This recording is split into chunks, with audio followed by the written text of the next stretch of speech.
Okay, I think we can start our panel discussion. In the meantime, more people can also join. It's an open floor, so can still have an interesting conversation.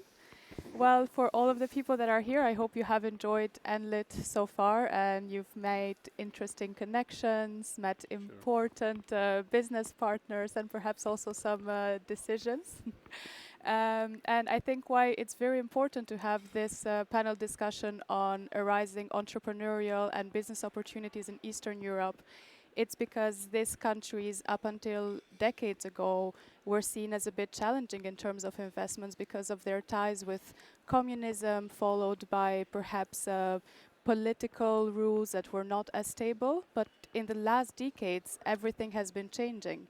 There has been a lot of governments that are pushing towards more renewable energy, and now with the Green Deal, you also see this flux of foreign investors and also local investors just pushing to have more deployment of renewables in the country. So I think that today it's very important to really address that and let the audience know what are some specific projects that they can engage in Poland, Romania, Bulgaria, and Arben can also talk a little bit about Eastern Europe in general and the markets there.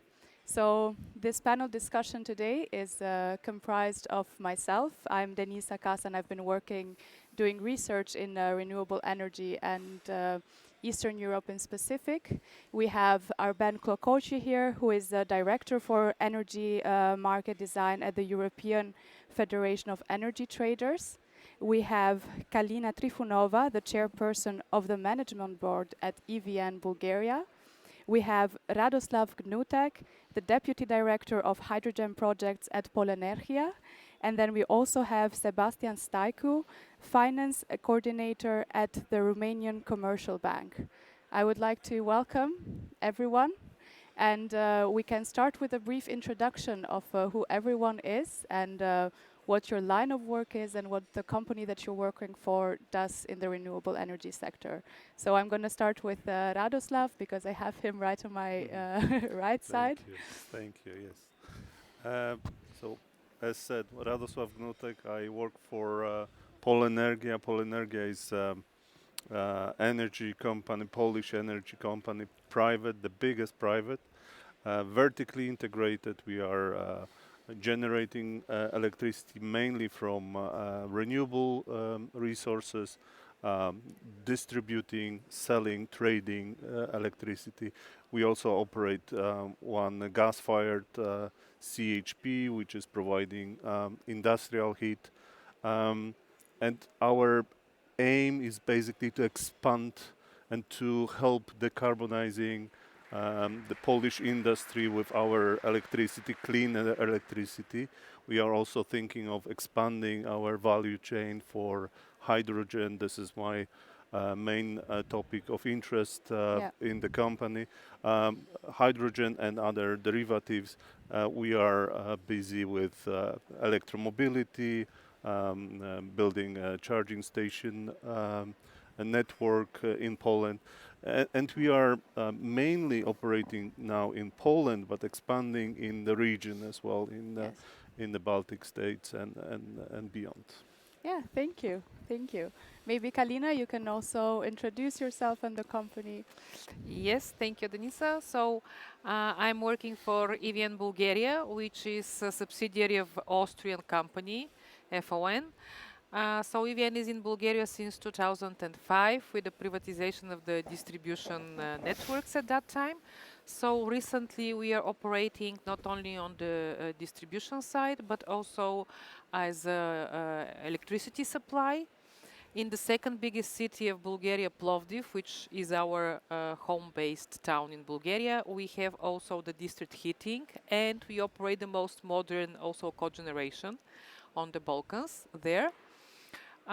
We are also having, we also have renewable projects. We have 16 megawatt of installed wind power plants and around 4 megawatt of photovoltaics. And we continue to develop projects in this area. So we have in the pipeline 200 megawatt additional renewables plants. The mother company is also involved in the other sectors like waste incineration, water waste treatment, and etc. But this is not the case for Bulgaria. Yeah.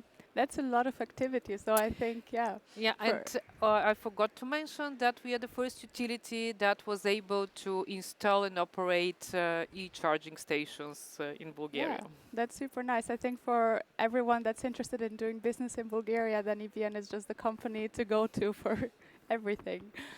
Thank you. And yeah, moving on to Arben, if you could tell us about your position and also what the company is doing. So my name is Arben Kllokoqi. I work for EFET. I'm a director for electricity market design, and actually I joined EFET just a month ago, trying to, as we are discussing now more and more about, what kind of market we should have that should facilitate investment, security of supply, but most importantly, ensure decarbonization.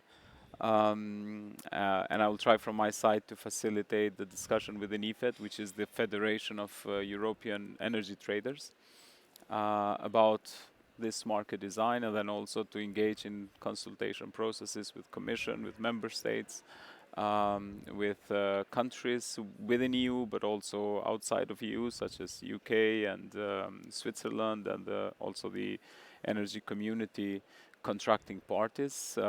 Personally, I'm very much sort of engaged also in that region, so energy community, Eastern Europe, Southeast and Eastern Europe, because until October I worked for Energy Community Secretariat. So naturally that's my interest as well, but of course priority will be to the discussion on the electricity market design that are becoming now kind of a hot topic throughout Europe. Yeah. Thank you. I'm going to come back to you right after we also introduce Sebastian, because, your position is a bit different from the other members of the panel discussion, since they all represent a country, but you represent a lot of countries and a lot of opportunities for cooperation there as well. So Sebastian, now it's your turn. Thank you. Okay, so my name is Sebastian Staicu. I am coordinating the sustainable finance team within my bank in Romania. I've previously worked in project finance especially for renewable energies, but generally for the energy sector and slightly for the waste sector. Slightly as unfortunately Romania was investments in this sector were not as promising as they could have been. What to say? We were in the first wave of renewables in Romania. This was back in 2010, 2013. As a bank, we were there. We helped make these investments happen. We stayed in the market afterwards. We've monitored what has really happened with all these renewable energy capacities. We hoped we learned some lessons. Generally, as you have mentioned in the beginning, the energy transition and generally the transition in our country was with a lot of lessons, to put it in a good way. Our banking group has a strong focus on renewable energy and also on sustainable finance. Has a commitment towards ESG and towards decarbonization. And from my new role, I'm looking to really understand what are the opportunities that arise in this transition from a consumption-based economy, fossil fuels-based economy, to a green and circular economy, and to try to really be as helping both the economy but also our banking group to help develop this sector. Thank you, Sebastian. And I think indeed it's very important to note that in Eastern Europe there are different waves of investment, and we do see now a lot of efforts being put in this new wave, new policies for solar PVs, residential PVs in all of the countries in Eastern Europe right now. So there is a lot of investments going there as well. But I'd like to go back to Arben and maybe ask how specifically does EFET help in forging cooperation in the energy market and in Eastern European countries? I mean, from our point of view as EFET, we try to, as much as possible, engage in discussion and facilitate the process of policy making. So trying to explain the real issues from the battlefield. Maybe this word is not very correct right now, but from real where people operate, where companies operate, what are the obstacles and how to overcome those obstacles, and what kind of policies would improve liquidity, would improve exchanges, and then with more exchanges on energy, you have better optimization of resources, you gain a lot of welfare. So this is really what we engage in terms of the regulatory environment, but then we also work together with members to standardize the processes of trading as much as possible. Pre-trading, post-trading processes, confirmations, regulatory reporting, and all these processes. This is really an added benefit because it kind of reduces the operational risks, and of course improves the trading liquidity and facilitates a lot of processes. I think one of the key issues where we try to really engage and facilitate discussions is about making the market fit for investors. And this is very important element, I think, and I've thought a lot about on this matter. I mean, we would have never seen in Europe the scale of renewables investments that we see now without a well-defined market mechanisms, without a very efficient short-term markets, day-ahead, intraday, and balancing. Simply that would have not been possible. Yes, the support, state support, and subsidies and all that would have supported to some extent the investments. But I think the market is probably the key mechanism that would enable that, not only facilitate the investments, but also enable market participants or the investors to reduce the risk and to be able to hedge those risks in the market. So from that point of view, I think this is where we try to, as much as possible, advocate to use the market as the mechanism that enables market participants and investors to mitigate their risks, and this has proven. I mean, the short-term market, the availability of the platforms, and this pan-European short-term markets that we have has enabled a lot of exchanges in the short-term products, and this is where renewables have a lot to deliver and to say. And I think this has proved that really the market itself has enabled a lot of welfare gain across European market, I would say. Yeah, thank you.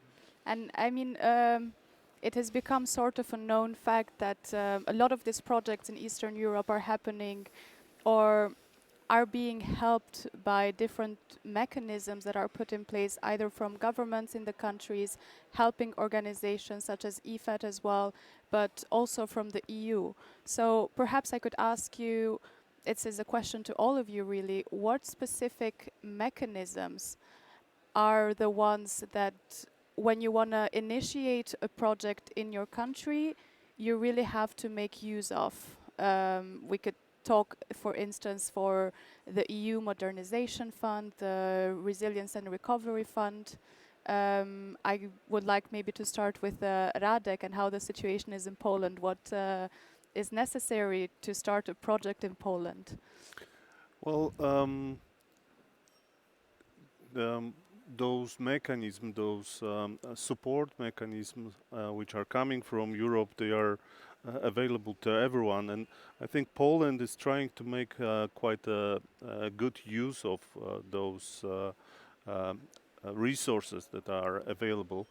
There was a lot of collaboration in the past. We have had international players on the market now. They moved away a little bit from conventional power, but they brought some skills and some standards of developing a proper investment projects and things like that. There are resources in terms of capex support, in terms of project development methods that are provided to us. My company, for instance, is developing a large-scale hydrogen production, which we hope will be supported from the IPCEI procedures of IPCEI program, important projects of common European interest. And in this way, we can make innovative first movers, make them happen also in Poland. Well, there is a lot of support in those activities. Yeah. And are you looking, is Poland welcoming foreign investments, or is the government really supporting that investments mainly come from Polish sources? Well, especially recently, there was a lot of effort to make sure that we are also having domestic investments happening, and also in those big initiatives, like we have the big offshore wind development program. It's very important for our government, for our country to have local contribution to the development. That's why there are mechanisms which are promoting local content, as it is called. And some people say that it is possible to achieve even 50% of the local content happening. It's challenging, but we are slowly getting there. If this is happening, we can contribute locally also to the development. But it means that when foreign investors are coming, a lot of services, a lot of equipment is already available locally. You don't have to ship them from abroad. So in this way, it fits well and local market by developing the market, but also external investors to help them investing.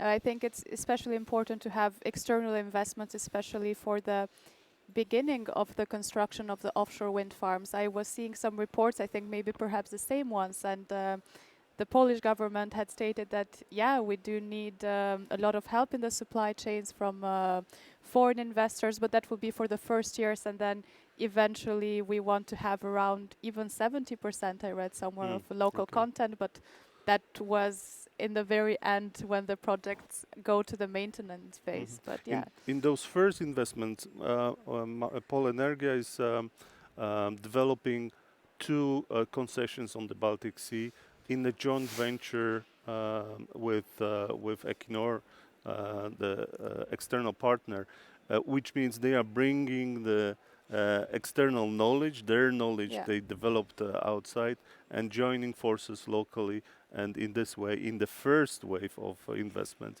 we can make sure that it's a proper project and a successful project. Yeah, thank you, Radek, for sharing so many insights on what's happening in Poland. I'm going to move on to Kalina now and ask you, in Bulgaria as well, what sort of supporting mechanisms are there in place for new projects, be it by the government or be it by new EU legislations that are being introduced, and what is becoming attractive in Bulgaria right now? Well, recently, even without big support, it seems that renewable energy is very attractive, and there are a lot of interest in developing such projects.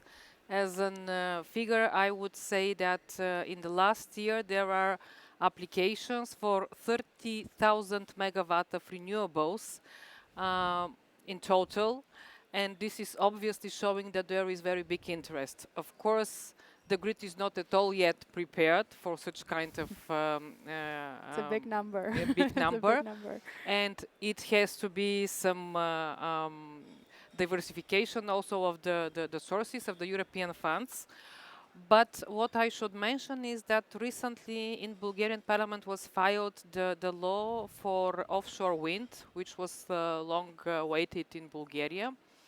And we are a bit late with all the European instruments. The modernization fund, for example, is still not structured and still not opened.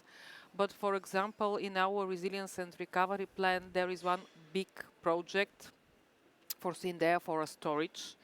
which is to the amount of almost 1 billion euro. It's very huge. It's really a very big one. Of course, it's recently challenged whether this makes sense, if there are a lot of renewables that could not be connected to the grid, so it needs really a little bit more balanced approach. But we are also waiting recently to open the program for photovoltaics in households to integrate also this program with combination with storage or with heat pumps and photovoltaics on the rooftop. So these are programs that will come and support also investments in households and the use of renewables where the consumption is, which is the most efficient way currently. Yeah, the biggest challenge is really to find the balance between necessary investments into the grid and all this boom of renewable projects. Recently, as I mentioned, also we are investing as utility company, as supply company in charging stations, which is starting also to be recently popular in Bulgaria, step by step, not like on the West countries and other ones, but really there are possibilities to travel also, for example, from Sofia, which is the capital, to our hometown Plovdiv, the second biggest town. There are possibilities also to travel with e-cars. Yeah. And the charging stations are becoming, and the infrastructure is really now becoming more and more interesting.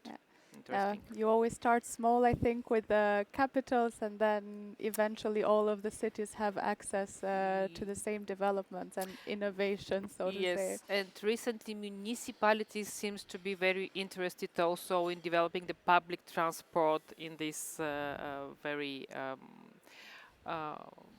modern and innovative way, with e-buses and Yeah, and I think this also opens a lot of space for, at least I live in the Netherlands, so we saw that whenever new cities would implement EV charging, then you also have this boom of new startups that also start to make use of it. So even in a sense for, the younger generations and the innovators, the creators of the future, I think it's super nice to also have these opportunities in the Balkans and Eastern Europe as well. Yeah, thank you so much, Kalina. I'm going to come back to you as well. And Sebastian, maybe you also have a different take on it because you work on a bank. And what is the process like? How do you help these projects in Romania? What kind of projects are happening actually in Romania in the renewable energy sector? And what makes a project bankable? Okay. Well, there's always, bankable has to be also connected to reality. This is very important. I could tell you the theory. Bankable project finance is when you have really all the pieces of the puzzle as secured as possible. So this means secured revenues, fixed prices, secured EPC contract to build the project, clean technical environmental due diligence, clean legal due diligence. So have everything as carefully planned and developed as possible, and with all the risks covered. Yes, but this is the theory. Now coming back to the practice, we also have actually it's the same number, 30,000 megawatts of new renewable energy projects which have asked for a connection permit. I don't think all of these will happen, but there's a good chance that half of them might happen until 2030. We will have to see. Next year, Romania has to update its target, its renewable energy target for 2030, and we will see there what is the ambition of the country. But as said, possibly half of them can be achieved. There are also a lot of renewable EU funds available from the modernization fund, available in theory. Again, the modernization fund, already the first round took place, and projects were awarded money. These were national companies, as you probably know. The modernization fund should, in theory at least, fund existing companies decarbonize, and most of the companies which have to decarbonize in Romania are state-owned companies. So this is the reality. We also have the CFD scheme, which is announced. So the first round of a CFD scheme is announced for next year in September. At least this was. It's currently under public debate. So there's the legislative process is I still think ongoing. all of the companies were really waiting for that to happen in Romania, right? Yes, a lot of companies waiting for that to happen. But what is very important is, first of all, to have really good companies which can, you know, the word "show me the money," which can show show the money, show it's a strategic commitment for the country, because it's very important. Not all these opportunities have to be approached not in an opportunistic way, not in a speculative way, but in a strategic way to really thoroughly reconstruct the countries and change the countries for a new economy, and have let's say a more profound impact than just and I think also banks have, they have a macroeconomic role, and I think in this perspective we also have to make sure that such kind of projects are at least we finance those kind of projects which are thoroughly done. And second of all, I wanted to say also, we see a lot of coal capacities have been decommissioned, or at least are in standby, and a lot of baseload power went out of the system, right? And now this baseload has to be reinserted, let's say, for some ways. And of course, renewable, they cannot really produce baseload, right? They produce as the wind blows and as the sun shines. So from this perspective, I think it's very important, for example, that gas producers and hydro producers have storage, that they combine, let's say, their production capacities with renewable energies in order to create these baseload products, right? Because these are needed for the market. And if we really want, as a country, to go on this path of renewable energy, I think it's very important that we start from renewable energies, and we look at when we design the new market, we look at how the other pieces of the puzzle can complement these renewable energy capacities. Hydro, gas, for example, nuclear. Nuclear cannot be planned in terms of production. It can only be baseload. You cannot fluctuate in terms of in terms of production. So this is you actually start from nuclear, and after that, renewable and gas and hydro storage should be able to complement this. And after that, also demand response could have an important role. So I think it's very important on how we think of this, of really integrating these large capacities of renewable, and we really need to have a proper market design. And I think this is the number one question at this moment. I think a lot of countries in Eastern Europe are really having issues in correctly addressing perhaps the fact that in some of them the grid infrastructure is not yet supporting the integration of renewables, and the TSOs are now always saying, oh yeah, we're doing more research, we're seeing which areas we can expand more, we're going to put more effort, more money, but it's still like change is coming, but these are also, when we're talking about the grid, it's always change that comes slowly. And it's a matter of being patient sometimes as well, maybe. But I'd like to go back to Arben maybe, because Sebastian also mentioned a couple of tools that the country is using to also make renewable energy a bit more attractive as well for companies, but also more stable, such as PPAs or the CFD schemes. Do you have in mind a couple of best case scenarios coming from Europe of countries that have really implemented these tools correctly, and you say, yes, that is the way to go, this is a case to learn from? Thanks. I think the question itself, it's quite difficult, but of course there are good examples. I would like to explain or to answer in a more kind of taking another perspective as well. Yes. So you have, we know that we need to keep the focus on decarbonization, Yes. and that is the kind of the ultimate objective of Europe. So everything that we do has to kind of play a role towards that objective. Now, there are many other mechanisms that support investment in renewables. I mean, we're talking about direct support, for example, through fixing the price, long-term contracts, be it from a delegated off-taker from a state, which in some cases has worked well. I mean, it has incentivized really some investments in Europe, but also in the contracting parties. I'm benefiting from my previous role on this because we were engaging a lot with the countries in this respect. And then there is a lot of support that now even more is given to end users in a form of this category of what is known as self-consumption. I mean, you mentioned earlier as well the rooftop solars, but it doesn't have to be only to households. Maybe businesses would benefit as well, small and medium businesses. So that these are more traditional, I think, kind of support mechanism. We have observed also some kind of different policies. Like, for example, Germany was giving quite a lot of support to the renewable investments. On the other hand, you have UK example that has developed another mechanism. I mean, of course, that the carbon price is important. Yeah.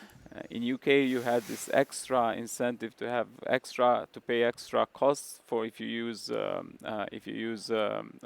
carbon technologies, and which on itself then kind of de-incentivize the use of these technologies, and then incentivizes investment on renewables. So even a mechanism outside the renewable sector actually should support the use of renewables and investment on renewables. And that's why I always come back to this issue of the kind of overall segments of the market that should drive investment in renewables. But the other thing is also that the countries, and this would be my, apart from my first message, that it's the market, integrated, efficient market throughout Europe, not only EU, is important to achieve the highest welfare gain. The second message would be then on the regulatory framework, the stable regulatory framework. Yes, there is an interest more now from renewable investors to invest on renewables, and that is clear, and we should never waste the crisis to actually, walk maybe faster towards decarbonization and allow more investments. But also those investors who need a stable regulatory framework, and I'm sure that on this point Sebastian would agree, because they would not necessarily need only to have a contract and a fixed price, but really make sure that what the market design and what the regulatory framework would bring after 5 years or after 10 years, because these are longer term investments and they want that certainty throughout their investment period. So all these discussions about reforms, maybe significant or maybe only on parts of the market designs, are important from the point of view of trying to exhaust the debate and finding the best solution. But on the other hand, kind of put a bit of stress on the investors, because despite the interest and despite the signals that we have from the market that investing in renewables should pay, there is, of course, uncertainty that comes from the maybe unstable legal and regulatory framework, and I think probably this would be also, from my point of view, the strongest mechanism to actually support investors, making sure that they know what they will have today and what they will have in 10 years after their investments. Yeah. Thank you so much for all of the insights. I think if there's anyone in the audience drawing contracts and wants to make the smart choice with the contracts, then Arben can always be the person to give the right advice for that. Thank you so much. But Kalina, you mentioned that EVN has a couple of projects in the pipeline for the upcoming years in Bulgaria. What sort of technologies is EVN looking to invest in the future? Well, of course, Bulgaria is one of the countries which is mostly favorable for photovoltaic. So we have a lot of sun hours. So this is also one of the reasons from all the renewables in Bulgaria that we have mostly photovoltaics. And this is one of our focus. Even we are thinking how to combine our district heating plant also to have some kind of project whether we can install photovoltaics for own consumption of the cogeneration plant and of the district heating, but this is still under consideration. And we are looking also for a big scale photovoltaic projects. We are also open for wind projects because also in Bulgaria there are quite few places suitable for wind power plants, but unfortunately the best places are in so-called Via Pontica. They're in Natura, and there is conflict between bird protection and environmental issue with the energy sector. Nevertheless, we are trying to find a solution how to these two things to go hand in hand.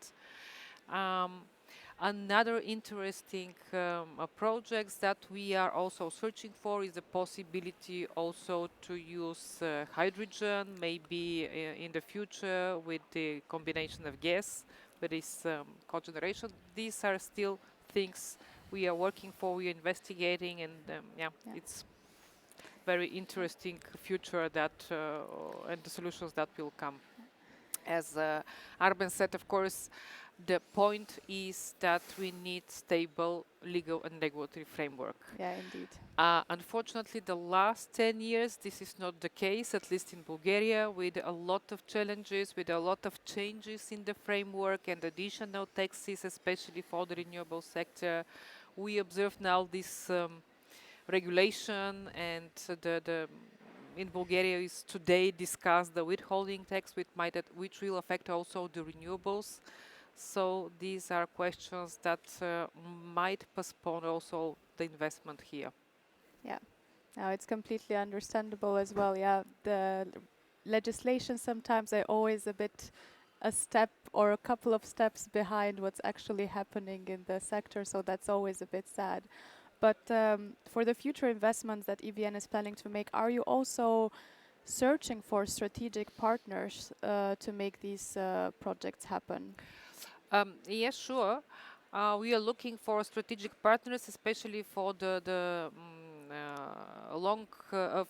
big scale projects. And what we are trying also to develop to our customers is also a product that could also be a benefit for them. For example, to make the sun audit and to propose them a project that and construct photovoltaic in the area of the small and medium-sized companies they are producing.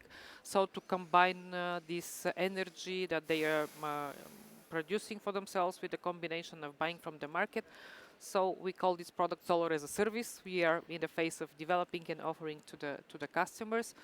So we are now also participating in municipalities' procurements and their attempt to make the technical and sun audit for the condominiums, for the buildings, living blocks, because the program for isolation of the big, not only family houses, but also big blocks. You know, in socialist countries there are many such big blocks with a lot of people living there, 50, 60, 70, 100 families. Yeah. So part of this program is really to not only to isolate, but also to combine with some kind of photovoltaics or with pump stations. So we are participating in the tender for the energy audits to make this. Trying really to develop and to serve customers in the best way. Not only to develop our own renewable project, but also to support our customers to use the energy as close as possible to the consumption. Because also being a grid operator, we know that this transition the energy flow from photovoltaics or from wind power plant in middle voltage to the high voltage and then back to the customers, this causes a lot of grid issues and increases the losses into the grid. And it's not the most efficient way and it should not be the policy.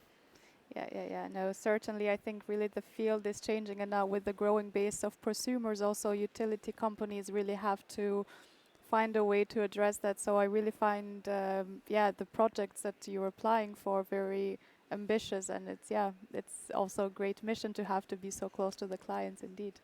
But perhaps moving back to Poland now, Radek, you said that you work with hydrogen projects.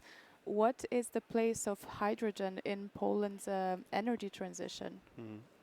The role of hydrogen in general is to decarbonize those hard to abate sectors.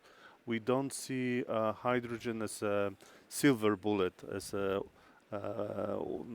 universal solution to all our problems, but we strongly believe that industrial application of green hydrogen will be very important in the future energy landscape. And we are preparing, I mentioned already, large-scale 105 megawatt project in the Upper Silesia region, which will probably exclusively deliver hydrogen to the industry, like steel industry, for instance, or other areas, chemical industry, where hydrogen is already used, but gray hydrogen. Poland is a third in Europe producer and consumer of hydrogen after Germany and the Netherlands. So we have quite a lot of demand for hydrogen. Hydrogen can also be used in mobility. Probably e-mobility will be good for short distance commute, but for longer distances, for heavy road traffic, hydrogen can be a good solution as well. What we are especially interested in, though, is a use of hydrogen to produce so-called derivatives. So you can produce methanol, you can produce ammonia, you can also produce e-kerosene, so synthetic substitute for aviation fuel. Aviation is one of the hardest to decarbonize sectors, and we believe that this converting hydrogen to this kind of fuel can help decarbonizing this sector, which of course you can think of directly applying hydrogen, but that means exchanging the whole fleet of airplanes, exchanging the whole infrastructure, which is enormous task. And probably in the first stage, it's going to be easier to just substitute the fuel. But looking in general, we believe that our resources, energy resources, we have onshore wind, we will have soon offshore wind. We are also combining onshore wind parks with PV to improve the production profile. The whole combination fits very well with hydrogen production, and we as Polenergia will be in the good position to provide hydrogen based on these resources. Yeah, that's amazing. I think if anyone in the audience is also interested in hydrogen, you are the person to talk to and forge partnerships as well with Poland.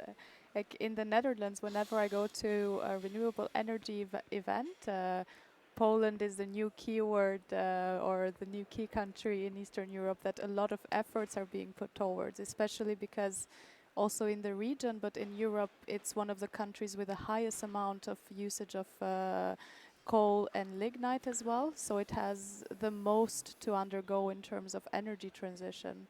So yeah, It is true. Coal has been a base for our energy production for many years, and it's for the reason everyone wants to have clean, affordable, and reliable energy. And the same for Poland is just reliability, actually security of supply was always at the top of our priorities yeah, because of the geopolitical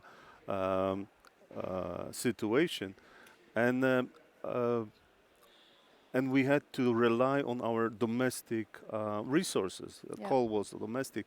Now we also we want to transition away from coal in the smart way, in the way which takes into account our local circumstances. yeah. Oh, thank you so much for all of the insights. I think it was a lot of information and very valuable for our audience as well.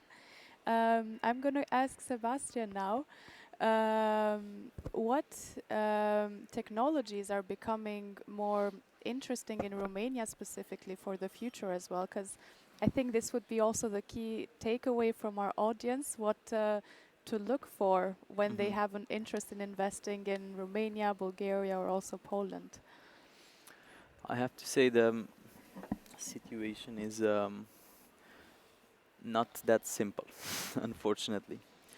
I mean, for sure, as in Bulgaria, we have, I mean, PV is for sure something of interest, and especially for decentralized production and decentralized consumption. So using PV for your own consumption, this is something of interest, and this can be done either as an investment of the company, of the corporate itself, or the private individual. But there are also some models where you have a separate company which invests on site and sells you the energy for your own consumption. So this can also be an opportunity.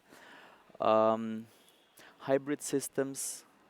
This I think is one of the most promising thing, where you combine wind with PV, maybe also with some gas. We must not forget that Romania is one of the main countries, still has some important natural gas supplies. In June there was first gas on a big project in the Black Sea, which brought some natural gas, and we must make use of this resource in a very intelligent way. I mean, especially, I mean, of course, we are in an interconnected market, but I mean, it makes a lot of sense also to be used as much as possible in Romania. Another thing, of course, it all depends on the power price. Everything depends on the power price, because if you have a low power price, then, for example, you can develop the entire supply chain, and for example, you can produce PV panels in Romania, yes, and develop the entire renewable energy sector, But on the other hand, you need some, let's say, renewable energies need a certain price level, in order for them to be operated. So I think this is where it's very important on how, besides the energy market design, also how the EU funds deployment design will be made. I think it's very important that these are well thought to, first of all, complement investments and companies exactly on the part that they need to be profitable. Not in a very rigid way, but in a more, we need specialists, which can come up with such solutions in order to really to give the additional money it needs to be deployed.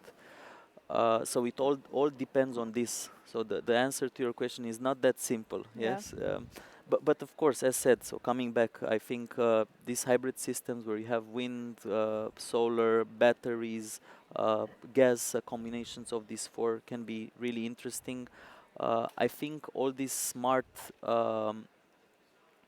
metering of heat, power, water, and so on and so forth.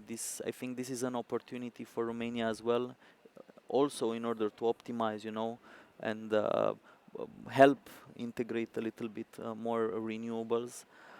Heat pumps, I think they could also be a very interesting technology. Um, Technology. It's not that complicated. Heat pumps. It's no Yeah. rocket science. But it also needs a little bit some support from the state. In terms of hydrogen, I also see. I mean, for industry applications, for sure, this is something interesting to be tackled on a more accelerated pace. But it also needs to be, I would not necessarily go for large-scale deployment if it was up to me, large-scale deployment of hydrogen in Romania. I think that's also having in mind we still have natural gas. I think there are other countries in Europe which they need more substitute for natural gas than we do. So hydrogen, I would see it more like really having innovative projects, testing pilot projects in Romania, and see how you can better integrate it. I think the waste sector has a big opportunity here. I'm deviating a Yeah. little bit from energy, but I think this is something this is quite interesting. And again, I'm also a big fan of this balanced approach.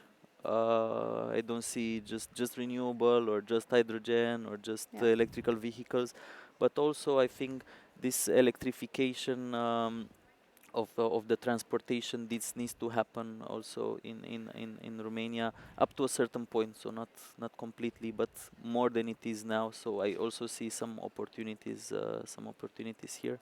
But again, I would like to stress out the fact that when you develop a market, it's very important, a new market. When you create a new market, because this is a revolution, what is happening, you need to think of the entire supply chain. And if we want to think of the entire supply chain, we need to have uh, cheap energy, because you cannot compete, you cannot produce things locally unless you have a good energy price. So it's a The tricky question. combination, yeah. Yeah. But thank you for your answer. I also remember I recently went to Romania for a trip to also meet companies and get to know the sector there as well. And it was quite interesting, as you say, that whoever we met, everyone was saying, yeah, there's a lot of opportunities in wind, in solar, in biogas as well. So Romania is indeed, Biogas as well. yeah. Thank you for reminding me. Thank you. I think biogas has a big potential, also linking to the waste sector. Yeah, There yeah, are yeah. quite So everything is up and coming in Romania, and the legislations are also changing to support them. Yeah, with the recent introduction of PPAs again, because for some years Yeah, they disappeared from Romania, and now they are back again. So yeah, that's it's true. super nice to hear. Thank I'm you. gonna move now with the final question to Arben. Again, sort of the same question. In your line of work, what sort of technologies do you see booming in Eastern European countries? And if you have some specific case that's particularly interesting, you could also share that with us. Um, I mean, what we see also in the Eastern Europe, Southeast Europe, definitely you have a lot of investment on solar and wind. I mean, this is more, now it's becoming quite traditional as well. Um, Now, because of the way the market works and because of the need to have some kind of a flexibility, resources or assets, I think Sebastian explained in the previous interventions very well, the need to have some flexible assets to adapt to this to the intermittence of the renewables. We see that a lot of countries now are looking into the storage type of technologies, and starting from reversible hydropower plants all the way to batteries and then hydrogen.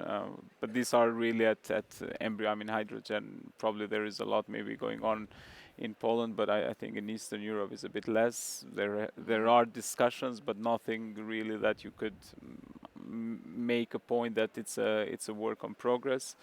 I mean, in principle, I wouldn't I understand that there is a need to support certain technologies in order to walk towards the overall objective or facilitate the overall objective of decarbonization. I'm more a fan of trying to put certain incentive mechanisms on the overall market so that the market itself then kind of directs the resources or the financial resources investment towards that technology. Carbon price is a very good mechanism as well. The volatility of prices is a very important mechanism as well. If you try to remove this hourly volatility of prices that we have on a daily basis, price may be coming down after the sun sets because you have no solar anymore, is a strong incentive for those that want to invest on storage capacities, whatever technology that is, and use then that technology, use that investment to capture these price spreads that are created because of the volatility and intermittence of the renewables. The other area of intervention where I think it's important maybe to mention as well is that when we speak in general about Eastern Europe or Southeast Europe, we're talking about maybe the part of the Europe that has higher rate of energy poverty. So I see the need, for example, for governments to actually also direct certain support to the consumers in order to mitigate or reduce the level of energy poverty that exists on the households. I mean, in particular on the energy community, you have Moldova. I'm not mentioning now Ukraine. You have also high energy poverty in Albania, in Kosovo, and probably Bulgaria. I'm sure as well. So I mean, as a region, there I see really the need for intervention through the proper mechanism of support, but not the support that is external to the market. Which is a support to the consumers, and I think that is important because actually transition, of course, on long term will deliver the right results, and probably it will be on long term cheaper. But as it's starting to emerge more and more, it creates costs from 2 points of view. You need a lot of investment, but on the other hand, those costs will have to be recovered by the consumers, and of course you have these two ways of impact. In one hand, it impacts, of course, regions that are like those regions, for example, in Poland, the Western Balkans as well, that have coal mines, and traditionally the population around has been focusing on the coal mines. So you need to actually ensure that you properly inform well in advance so that they look forward in doing something else and prepare them, maybe through education grants, I don't know, a different type of support that is given to the population around, and then also on the other hand support the consumers. But otherwise I think really a market incentive is probably the key, and then certain interventions would probably be considered necessary to attract some innovation as well. Thank you so much for that answer, and I think it's also the perfect way to maybe conclude this panel discussion as well, and make an important note that when we're talking about investments and companies and collaborations, it's very important to always keep the consumer centered approach, that in the end of the day, this sector is serving people on a daily basis, and this triple helix collaboration is very, very important. It's not only between the businesses and the governments, but it's also about the people that the companies are serving in the end of the day. So really thank you, Arben, for bringing that in our minds again now. I think we have to conclude this panel discussion, but I would really, really like to thank our panelists today for all of the insights. And these are the people that the audience members can go to whenever they want to conduct business in Eastern Europe. And now we will all leave the stage. But if anyone is interested in approaching our panelists, you can do so. We will all be right there with you. And yeah, thank you once again. Thank you. Thank you. Thank you very much.